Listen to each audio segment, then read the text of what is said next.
expect that. Yeah, go for it to the middle, bro.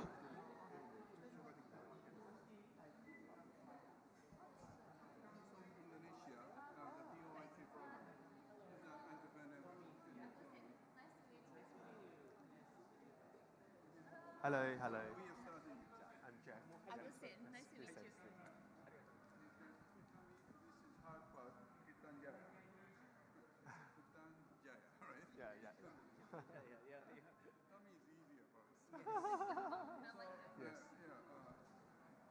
Shall we start? Okay. Hi, everyone. Thanks for coming. I would like to introduce you Mr. Tommy today, our speaker. He's from Indonesia, a biodegradable plastic company, which is very successful in recent years. Please welcome. Yes, please. インドネシアの、ビジネス、バイオプラスチックを作っているビジネスのリーダーのトミー・ティプタンジャヤさんで、これは海にですね、プラスチック今溜まってきてますけど、彼のところは大体プラスチックが分解されてサイクル、自然界のサイクルに乗るというね、こういうお話でございます。今日は皆さんぜひお楽しみください。ありがとうございました。Thank you, Jeff. I think I have this. Thank you, Jeff. Thank you, Mr. Saraya. Really appreciate for the kind introduction, and thank you for inviting us to share in this fabulous blue ocean dome. It's an amazing dome that shows us about how the ecosystem of the planet works, and really helpful for us if we keep maintaining it, right? And not let it collapse for our future generations. So today, we were going to share a story about our journey, what our learning is for Green Hope. Green Hope is actually a social enterprise that is fighting plastic waste pollution. And the journey is not easy. From it, we learn a few things about the state of our business today, why it's not sustainable, and the state of our business of the future. What kind of new business model that is required for all of us to have so that we can have a sustainable, positive impact business to the nature and to the society. My name is Tommy Chipteja, as been introduced, a co-founder of CEO. I'm going to start sharing. I hope you all can read the screen also in Japanese, but I'll be speaking in English. So we all know that two of the biggest environmental crises facing us that will threaten our society and our own livelihood is really climate change and plastic waste pollution. If climate change is causing our home to be unsustainable and livelihood to be destroyed because of the extreme climate, plastic waste pollution is causing our bodies to be destroyed because we are ingesting the microplastic and nanoplastics. So it's almost like we are stuck here between the two of the biggest problems. And at the core, it's all about managing emissions. If climate is about managing the CO2 emission from our activities, plastic waste pollution is about managing microplastics emission, unintended emissions from our plastic consumption. And if it's not enough, we often not making enough systemic progress in reversing the momentum. The climate conference, annual climate conference, the more recent plastic convention in Geneva failed to produce tangible results. So what to do? It's actually quite a challenging situation we're in. Therefore, when we look back at the past, this is actually an inspiration, this sentence to me personally. We cannot solve our problems with the same thinking we used when we created them. We do need a new way of thinking, a new way of doing business, a new way of collaborating.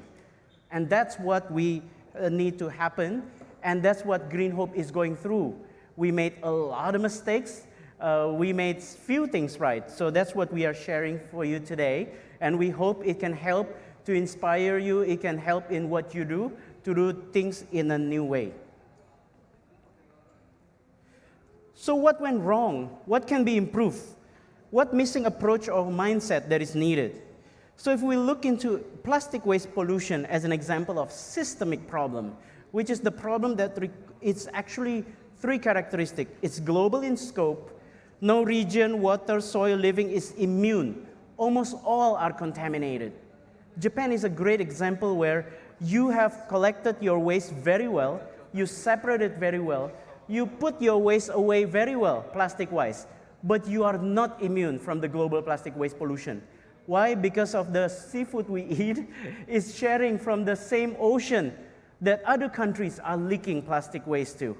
So it's in us. So if you pick any mineral water, any brands in the world, in Europe, in Japan, in Southeast Asia, you analyze it, it will contain microplastics inside. It doesn't matter which brand, it doesn't matter where you get it from. It's the humanity's collective problem. And it's also a complex issue actually, facing upstream and downstream. If you campaign for just merely behavior change, it's not enough. We need an upstream technological solution as well. So all of these upstream and downstream needs to work together. And also the third piece is that plastic usage and waste different across region, driven by different economic level, habit, weather, geography as well. So understanding that is important. But then the problem is we always have our typical old mindsets when we face this.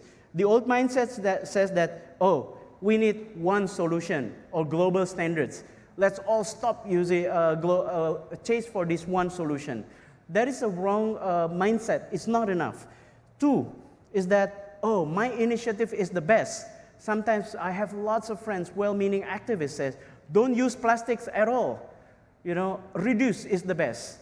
Well, then we will have food crisis because a lot of the plastic packaging is really required to prolong the freshness of the food. It's almost like picking which one is worse.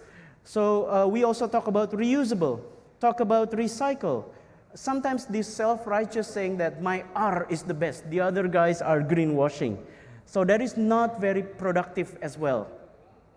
Another problem is that each actor operates alone. Regulator operates alone, innovators operates alone, consumer groups operates alone. That is not optimal because they create initiatives that are actually destroying each other's efforts sometimes. So, and sometimes people think that, oh, if it works in Europe, then it will work in Indonesia. If it works in Netherlands, then it will work in Philippines. No, it doesn't work as easy as that from our experience. So then what needs to happen? So these are some of the useful mindset. One is that no one solution fits all. There's no silver bullet. Two is that context matters. Different geography, economic levels, habit drive the solution's viability. If recycling that requires reverse logistics, you need to collect back the waste. If the logistic cost in Europe costs 5% of the goods, logistic cost in the Philippines costs 17%. It will destroy the economic of that solution. So that's why context matters. And third is very important, and we are grateful, Zeri and Saraya here creating this Blue Ocean Dome for the world to share a home, which is less ego, more eco. It's all about we need each other. We need ecosystem approach, learning from nature that functions as an ecosystem. To tackle system problem, we need to work as an ecosystem. So that is what we learned so far.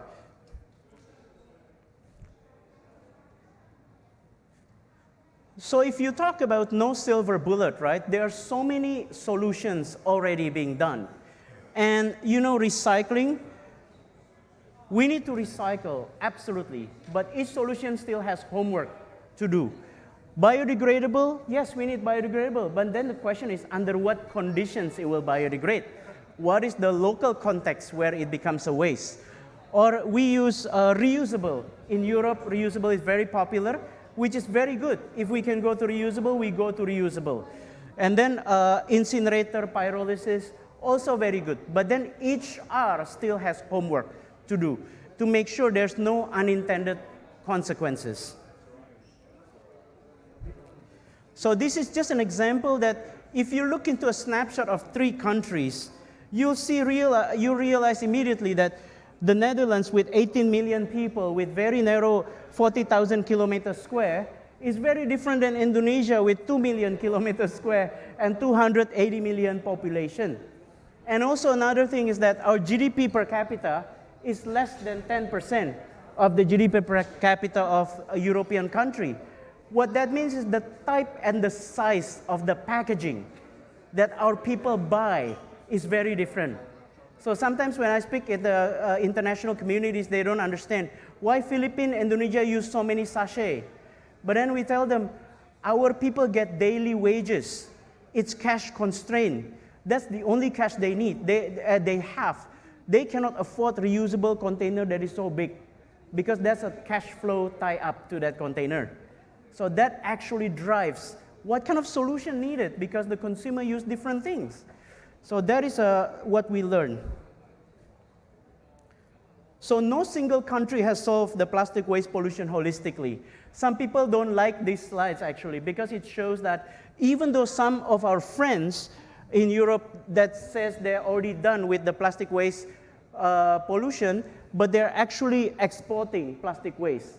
This chart is actually the biggest exporter of plastic waste to Indonesia. So why are countries exporting plastic waste to different countries? Because it's not economically viable in their own countries to be processed. So they export it. The point is this, let's not play the blame game. Let's just be realistic that nobody has solved the problem holistically. Each of us still has homework to do. So that is the point. So each of us needs to learn from each other. For circular economy to be transformative, we need to learn at least innovation at technology level, make sure that the material technology we consume better behaving materials, but we also need to improve on the process. We need to better sorting and collection system. And the social innovation is often forgotten, that the people behavior needs to change, the awareness needs to be improved. That's why we are here, to improve awareness. And also we need to vote with our wallet. Vote to pick brands that actually be conscious about sustainability, conscious about your future. Vote with your wallet. And of course, in the government and advocacy and NGO side, we really need to advocate to improve regulation, policies, incentives. So this innovation has to happen at 3 levels. It's all about less ego, more eco.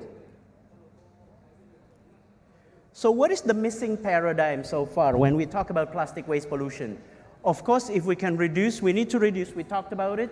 So reduction of the layers, simplify the layers so it can be recycled, make it thinner. If we can make it reusable model, reuse. So I always am a believer in this order. We look first, can we reduce first? And then can we reuse? Sometimes if we cannot reduce and reuse, can we recycle economically? PET bottles you can recycle. That's already economical. But then in the plastic case, a lot of the films, PE films, nylon, a lot of the different flexible films, oftentimes the cost of recycling it is more expensive than the material costs. So if you need $1 to recycle a garbage bag, films, it's only worth 5 cents after you recycle. Who's gonna pay $1 to get 5 cents? That's why we have all those plastics in the rivers and the ocean. We need new solution. So what's missing is that this return to earth concept, these bioplastics concepts. Can we make it biodegradable at the end of life? Can we make it lower carbon at the beginning of life? So that's what we are doing. So it's all about, when we talk about bioplastic, contrary to different than the other things always talk about how can we fix it after use. So it's a very much downstream. Bioplastic solution is an upstream that complement the downstream solutions. So if we convert the upstream, it makes it more economically scalable. So we can work together, brands by brands, like-minded brands, to go green. And that is scalable to complement all our friends who are doing a lot of downstream innovation to fix plastic waste pollution. So that's what Green Hope is. We are really a leading material innovation company that we develop and manufacture our own patented bio-based and biodegradable resins. We have been researching for 20 years. We were grateful. We were inducted by the World Economic Forum and Schwab as social entrepreneurs in Green Hope. We are very, very thankful for this, and we're very thankful that we have been maintaining more than 500 farmers beneficiaries because we are sourcing from tapioca starch and we change it into bio-based material of all kinds. And if you see this, it's all about collaboration because we collaborate B2B, business to business, with a lot of the downstream brands and global brands as well. So our team is a very passionate social entrepreneur. So me and my co-founder is slightly older. I consider him my mentor, 40 years in plastic packaging. So we started the company as we discussed together. He said that he wants to redeem his 40 years worth of sins. So, so we launched Green Hope to really fix the unsustainable consumption and production. So some of our team members, like Dr. Hardaning-san, graduates from Tsukuba universities actually, and hold few biodegradable patents. So what is the new business model? How do we do business going to the future? In the context of Green Hope, we see at least we need to do 4 things. First of all is that we need to get the technology right. So the proven technology, strong adoption momentum is very important. And then we need to diversify because we need to see which market, which segment is ready first to adopt. Because not all segments can be ready all at the same time. And we need holistic ecosystem approach. We need strong collaboration with NGOs, with government institutions, and then certification bodies. And we need brand presence across the value chain. It's not enough for us as a technology company to sit in the upstream and then don't do anything downstream. We need to be diligent working with brands and consumer to educate, to create awareness. So that's what we learned so far. And our technology portfolio covers different affordability and price point, depending on where we are. If you see here, in the material world, there's a transition from fossil fuel going to bio-based. This is to tackle climate by reducing CO2 emission. So from west to east. And then there's a migration from non-biodegradable to biodegradable. This is to tackle a plastic waste pollution problem. So this is what happens after we use the plastic. This is what is it made of. So solving 2 different problems. Today, 90+% of the plastic consumption, we do it here. Is neither sustainable from the source or fragments into micro and nanoplastics. So in material world, we can move here, we can move here, and we can move here. So that's what our research institution, as well as our technical teams is doing. Through Oxium, the additive project that is very useful for countries like in Southeast Asian countries, we actually make conventional plastics to respond better to sun, heat, and microbes. So we can cut the polymer chain of the plastics and speed up the biodegradation of the plastic, becomes H2O, CO2, and biomass. So it will biodegrade, doesn't become microplastics. But of course, Oxium still use conventional plastic as the main material. Whereas if we move to the east here, we move into renewable world. We are looking into what are the biosource that are not competing with food, but is economically scalable and viable that we can turn into bio-based material. So not only this is bio-based, but lower carbon, but it's also compostable at the end of life. And in the case of Japan, it's actually interesting. Japan also has this project that is relevant. What it is that have as high bio content as possible, but don't need to be biodegraded. I was confused at first. Tommy-san, get the bio content as high as possible. I don't care about biodegradation. At first, I got confused. Why? Oh, because in Japan, you recycle the PET bottles, but the films, you do thermal recycling. You incinerate everything, you turn it into energy. Well, when you turn it into energy, you don't need biodegradation. Fair enough. So we are doing patents also in Green Hope for this. So we have the 3 technologies in mind. The idea is that For items that you cannot recycle, you cannot reuse, we need to move. The whole society needs to move into this, or this.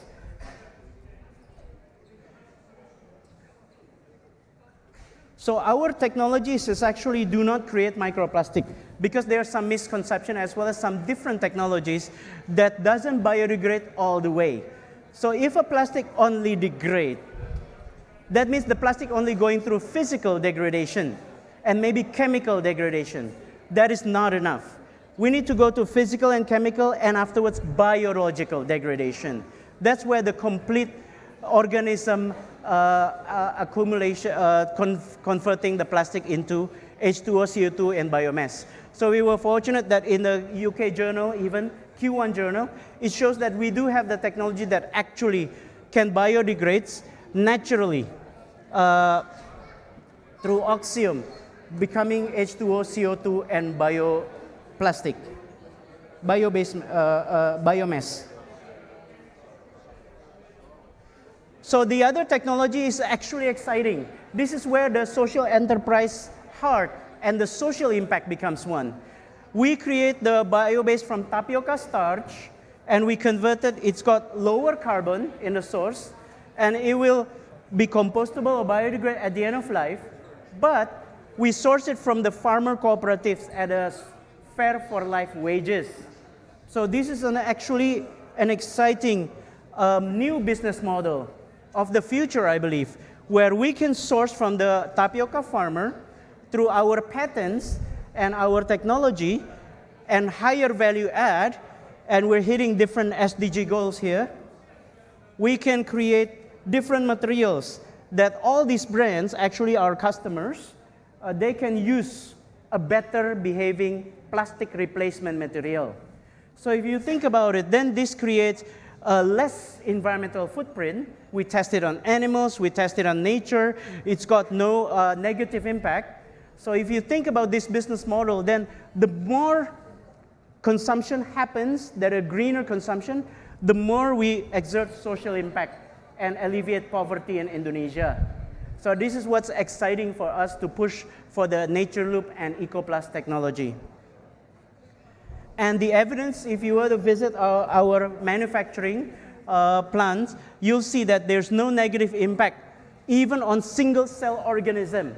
So when this leftover of oxium goes into single cell of microalgae, they can actually biodigest it and bioassimilate it very well. After 3 months, nothing happens. Whereas if you put leftover plastic after 3 months, all the microalgae dies. And so that's why it becomes brown, all of them. And if you see it in a terrarium, which is soil, then you'll see within months, all these different plastics, conventional plastic, you'll still see it. And the dangerous ones are the ones that you don't see. You see this, the macroplastic, but the micro and nano is dangerous. But with biodegradation technology, you'll be able to see that no longer microplastic and no longer nano and micro and macro. Because you can see all the weeds actually growing very, very well. Weeds are unintended consequence. That means the soil is fertile. That means the microbes are breeding because they can, quote unquote, eat the bioplastic. And in Green Hope, we have, because we are functionally effective, and affordable, we have many different applications. And this is what's important. Actually, we have done projects with Paris Hilton. We create biodegradable doggy bags. There are 20 million dogs in America. 20 million. So it doesn't make sense to wrap an organic poop with conventional plastic that becomes microplastics. So we use bio-based material using EcoPlus. So that's actually a very exciting project. This is also another example of we can go green without going expensive. This is the world's cheapest packaging. In Indonesia, we use this a lot. Is to wrap our rice and our satay, our yakitori, yeah. And this, but because it's made of paper, but you know the lamination, right? Any paper that requires waterproof or leak-proof will need plastic lamination. So that lamination, we make it biodegradable. Otherwise, it will become microplastics everywhere. So these are some of the customers in Southeast Asia. And we hope that through partnerships, we will have more customers in Japan, and we'll have more customers in the world. And these are just an example of some of the innovation: shopping bag, polymailer bags, tissue packaging, and that's the doggy waste bags. If you notice, a lot of these are films. So these are items that are not economically viable to recycle, to collect back. And this is just another innovation. Going back to the Einstein quote, right? We need to re-question how we do things. So we create bio-based and biodegradable seedling bags. And our government bought millions of them. They planted very balding hills in 2019. And during COVID period, during almost 2 years here, 1.5 years, the whole hill actually growing very well.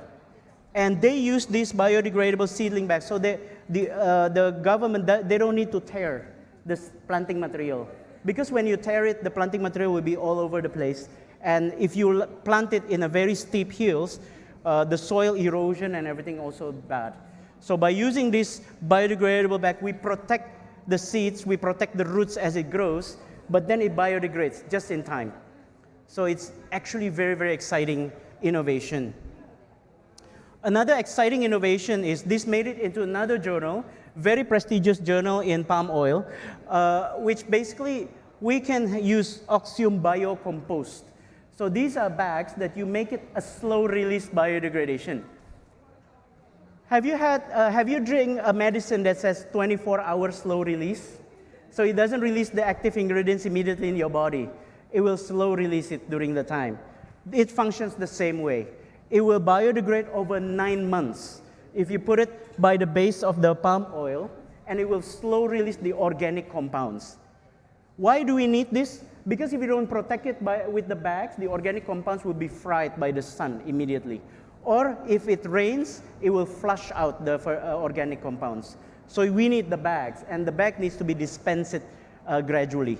So this is the kind of interesting gain that we have seen. So this combining environmental necessity with new products. This is an example where a fresh product wrap, we can, if we use EcoPlus, it actually allows the gas to come out, but prevent the active ingredients to make the food soil pretty quickly. So it will prolong the freshness of the food. So realizing that we cannot do this alone, we actively build ecosystem. To be very honest, it can be tiring, but it's never boring to meet new friends, to meet new partners. And we work with the government. This is a government Vice Minister of Environment, and we brought our brand partners. So our brand partners explain in front of their governments about their packaging and their plan to go green. And of course, this is used to be President Jokowi, the past president of Indonesia. So he really appreciates what Green Hope is doing and really supported us. Now, a little bit about business modeling. If any of you like to understand business, this is an example of how in upstream business we sell the resins, but then in the downstream business we have selected joint venture or we have our own subsidiary companies in different industry vertical. This way we can speed up the adoption across the segments. Because if you go for agri market, it's very different team than you go to hotel, restaurant, cafe market. You can't have the same team, different supply chain. So that's why we have this structure. It's very exciting. Okay, now a little bit about Japan. Why are we here? Thank you, Mr. Saraya, for the invitation.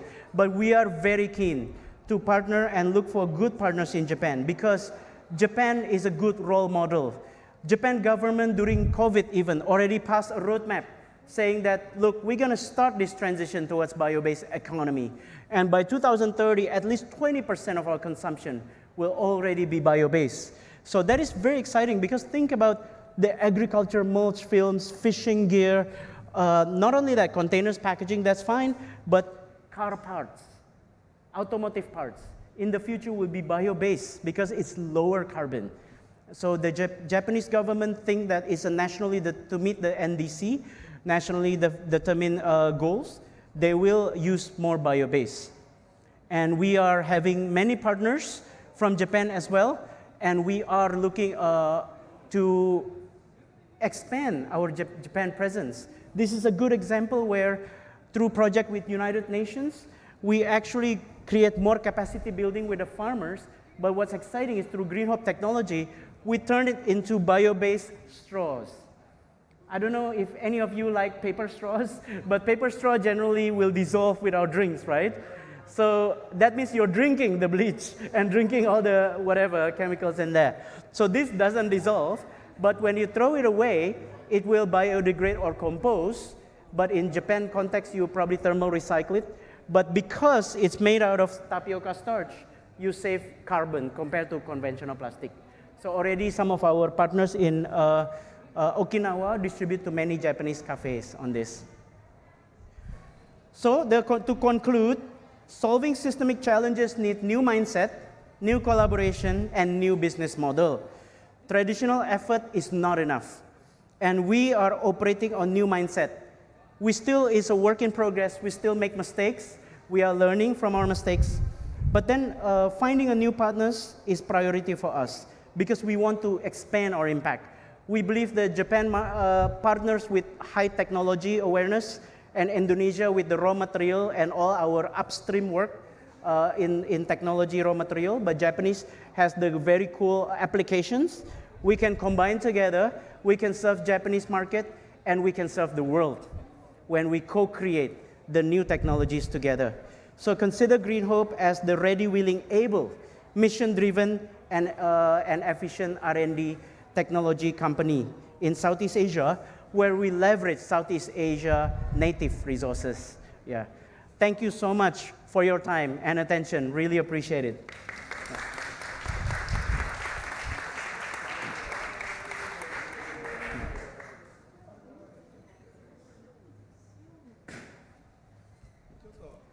Tommy, thank you very much for your Mr. nice Saraya. and very profound and very future-oriented and presentation. If there's people are leaving, but any questions or anything? Yes, please. If we keep ingesting microplastics here, what's going to happen here to us? Yes. Okay. So plastic in a most without the additives, without chemical, if it's macro enough, it will still mostly will pass through. It's like eating sand because it's inert. But the problem with it is phenomena what we call adsorption. A lot of chemicals, coloring, and everything that is on the microplastics. So those can be absorbed as it passes through. But there's another danger. As the plastic from macro fragment into micro and fragment into nano, this is even smaller, can be ingested by the bloodstream and even cell. If it goes into our cell walls, then that is where a big problem happens. Microplastic also can accidentally, as it goes through, it goes into places, tight places like lungs. And if it goes to lung, that's almost like final destination. Our body cannot get it out. So then the question becomes, if this will kill us or not, the question becomes when it will kill us. When will our body become inundated with plastic? World Economic Forum and McKinsey research says that we are already ingesting one credit card, which is 10 to 15 grams of microplastic a week. A week. When it will overwhelm us? Is it 2 credit cards? Is it 3 credit cards? And if we keep consuming and doesn't change, one day our bodies will be inundated. There are many questions because we often go to the doctor and we ask, hey doctor, we have this symptom. The doctor say, oh, you have autoimmune disease. That is symptom. What is the cause? Autoimmune means that our immune system detects foreign objects in our bodies and attacking itself. So microplastic definitely part of the, we don't know how much, part of the factor that stimulates that autoimmune. Another symptom of modern people are, doctor will say hormonal imbalance. Your hormone goes out of whack. Well, hormonal imbalance means that your body's bioprogramming gets confused. Which hormone I need to release what? So foreign chemicals, all those foreign objects in our bodies is causing that as well. So the question is, it's absolutely not good. I mean, the short answer is not a good thing to have that inside of us. But it's just a matter of how much time we still have. Yeah. Tommy, thank you very Yeah. much for your profound answer. Yeah. But ホルモン、かく乱物質ね、昔ラーメンのポリスチレンじゃなく、あれで問題になったことあって、これみんなメーカー今改善してると思うけど、そういうこともありますしね。それから、ナノプラスチックのことをおっしゃったけど、7ミクロン以下ですよ。細胞膜を通過するということ最近分かってきたんで、これ恐ろしいなとみんなだんだん分かってきて、これはどうするかみたいなことはね、うちでもうちバイオドームでも、まあ、カードを2枚分ぐらい食うとるんちゃうかっていう話があるので、これはもうちょっとね研究しながらやろうっていうのが今の話になっております。がゆえにバイオプラスチックね、これは非常にグッドソリューションで、今、ちょっとだけ言うと名古屋の研究者の方ね発表してるんですけど、農薬をですね今情報性のプラスチックのやつに入れて田んぼに撒いたりしてるんですね。でこれまあ楽なんですよ、農家さんは楽だからいいんだけど、それ海にみんな今流れてきてます。こういうのも今あったようにバイオプラスチックに変えていくとちゃんと土の中で還元していくかねという話なんで、これ日本のパートナー今求めてねトミーさん頑張ってますんで、皆さんもちょっとご理解深めていただいて、ぜひプラスチックは悪くはないけれども悪い面もあるので、これを新しいやり方で変えていこうというふうに皆考えております。Thank you very much, Tommy, for your nice presentation. Thank you. どうもありがとうございました。Thank you. Thank you. ありがとう。ね、ございました。